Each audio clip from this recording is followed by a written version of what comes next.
सरकार की राजनीति की हो रही चर्चा। बीजेपी कैसे गठबंधन राजनीति में हुई कमजोर, जानिए राजनीतिक विश्लेषकों का सच। 90 के दशक में देश ने आर्थिक सुधारों के साथ साथ गठबंधन की राजनीति का दौर भी शुरू होते देखा।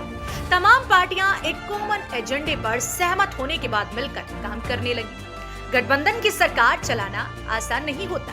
वर्तमान में एनडीए के तीसरे कार्यकाल को ही देख लीजिए। जुम्मा 3 महीने भी नहीं हुए, लेकिन नरेंद्र मोदी के नेतृत्व वाली सरकार को कई फैसले या तो वापस लेने पड़े या उनमें बदलाव करना पड़े। इन 3 महीनों की तुलना अटल बिहारी वाजपेयी के नेतृत्व वाली एनडीए सरकार से करने पर पता चलता है कि बीजेपी कैसे गठबंधन राजनीति में कमजोर हुई है।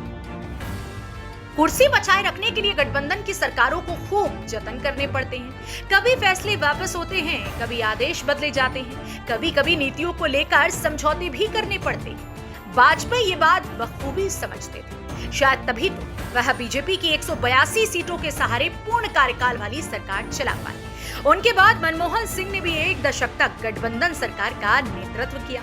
फिर बीजेपी 2014 और 2019 में पूर्ण बहुमत पाती है और फिर गठबंधन राजनीति कहीं रंगमंच के पर्दे के पीछे में चली जाती है। 2024 में 240 सीटें जीतने के बावजूद बीजेपी को अब गठबंधन सरकार चलाने में कठिनाइयों का सामना करना पड़ रहा है।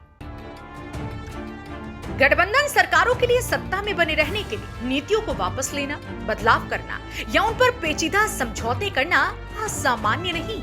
इस शर्त के साथ भी एनडीए, वाजपेयी और यूपीए युग के गठबंधनों की तुलना में कम सुरक्षित लग रहा है। भले ही गठबंधन के सबसे बड़े दल के पास काफी ज्यादा सीट है।